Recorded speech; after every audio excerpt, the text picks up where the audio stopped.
बिस्मिल्लाहिर्रहमानिर्रहीम। अस्सलाम वालेकुम व्यूवर्स, आप देख रहे हैं डाइनिंग। अगर आप पास्ता में स्पेशल टेस्ट डेवलप करना चाहते हैं तो ये रेसिपी आपके लिए ही है। रेसिपी पसंद आए तो चैनल को सब्सक्राइब कर दें, बेल आइकन को ऑल पे कर देने से आपको वीडियो का नोटिफिकेशन सबसे पहले फ्री में मिल जाएगा। सबसे पहले चिकन को उबाल लेते हैं। ये 250 ग्राम्स है, यानी 1 पाव के करीब। चिकन का रेशा फीका महसूस न हो, 2 हरी मिर्ची इसमें शामिल किए हैं। पानी 1.5 लीटर है। पास्ता में ऑयल बहुत कम मिकदार में जाता है, 3 चम्मच ऑयल में 1 टेबलस्पून लहसुन अदरक का पेस्ट डालते हुए हमने भून लिया। प्याज की रंगत को ज्यादा डार्क नहीं होने देंगे, ये 4 से 5 टेबलस्पून है। प्याज भी हल्की सुनहरी रंगत आती है। चिकन का रेशा शामिल कर दिया। चिकन को जब इस तरह से भूना जाता है ना, तो इसमें कुदरती स्मेल होती है, वो खत्म हो जाएगी। इसके साथ ही हीट को लो करते हुए हम कुछ सब्जियां शामिल कर रहे हैं। गाजर को क्रश कर लिया, ये आधा कप है। बातें करते करते हमने आधा कप बंद गोभी, आधा कप शिमला मिर्च भी डाल दी है। मकई के दाने उबले हुए मेरे पास रखे हुए थे, सो ये 4 चम्मच शामिल किया। अगर आपके पास नहीं है तो कोई मसला नहीं, आप मटर भी डाल सकते हैं। पास्ता में तीखा सा जायका लाने के लिए 1 चाय की चम्मच काली मिर्च को हमने फ्रेश ग्राइंड किया है। नमक 1 चाय की चम्मच का चौथाई हिस्सा,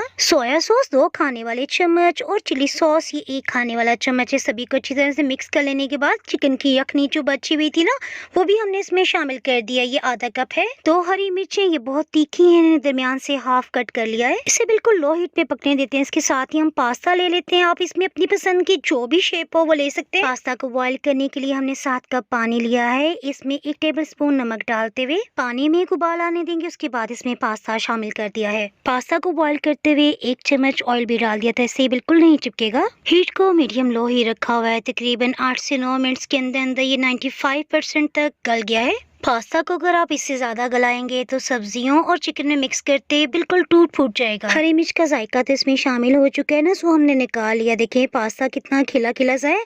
अगर आपको इसमें चिपचिपाहट महसूस हो तो आप 2 गिलास पानी डाल लें, ये बिल्कुल खिला खिला सा हो जाएगा। पास्ता को सर्व करते हुए ऑलिव्स के साथ डेकोर कर लिया है। रेसिपी पसंद आए तो लाइक और शेयर कर दें। डाइनिंग और पे मजीद रेसिपीज देखने के लिए नीचे आपको ब्लैक सब्सक्राइब का बटन नजर आ रहा होगा, उसे क्लिक कर दें। फिर मिलेंगे किसी मजेदार सी रेसिपी के साथ। उस वक्त तक के लिए अल्लाह हाफिज।